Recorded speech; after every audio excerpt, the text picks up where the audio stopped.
కామారెడ్డి జిల్లా పరిధిలో ఉన్నటువంటి గాయత్రి షుగర్ ఫ్యాక్టరీ కుంభకోణం నేడు బయటకు వచ్చింది.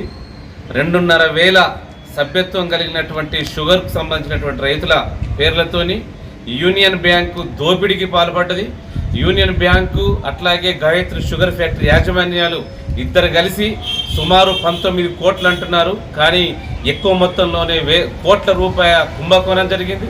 రైతుల యొక్క సొంత ఖాతాల నుంచి వాళ్ళ భూముల్ని తనఖా పెట్టుకొని ఆ ఇద్దరు లోపాయికారి ఒప్పందం పెట్టుకొని రైతులకు కుచ్చుటోపేశారు, ప్రభుత్వాన్ని కూడా మోసం చేశారు. వీళ్ళు చేసినటువంటి దగా మోసం మొత్తం రైతుల యొక్క భూముల్ని తనఖా పెట్టి ఈరోజు తీసుకున్నటువంటి ఆ లోన్కు సంబంధించి ఆ బాకీ తీసుకున్నటువంటికి సంబంధించి పూర్తి బాధ్యత గాయత్రి షుగర్ ఫ్యాక్టరీ భరించాలా. దానికి సంబంధించినటువంటి అనేక రకాల మోసాలకు పాల్పడి పెద్ద ఎత్తున కోట్ల రూపాయలు సంపాదిస్తున్నటువంటి గాయత్రి షుగర్ ఫ్యాక్టరీ యాజమాన్యం సుబ్బిరామిరెడ్డి అని చెప్పి ఆంధ్రాలో ఉన్నటువంటి పెట్టుబడిదారి యాజమాన్యం ఈరోజు తెలంగాణలో ముఖ్యంగా కామారెడ్డి సన్నకారు రైతాంగానికి పెద్ద ఎత్తున కుచ్చుటోపేసింది, దారుణానికి ఒడిగట్టింది. ఈ విషయంలో బ్యాంక్ యజమానులు కానీ లేదా బ్యాంకు మేనేజర్కి సంబంధించినటువంటి వాళ్ళు ఎవరు వాళ్ళకి శిక్షించాలా.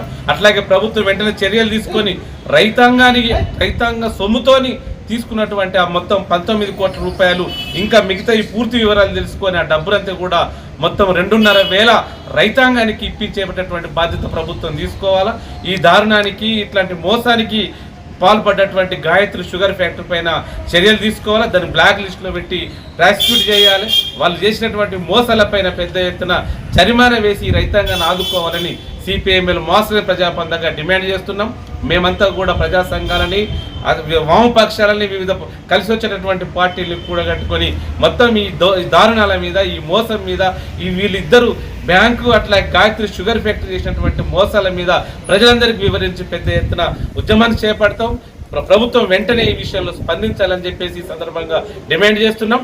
లేని ఎడల పెద్ద ఎత్తున రోడ్ల మీదకి వచ్చి కూర్చుండి తగిన బుద్ధి చెప్పేంత వరకు ఉద్యమం కొనసాగుతుందని కూడా హెచ్చరిస్తా ఉన్నాం.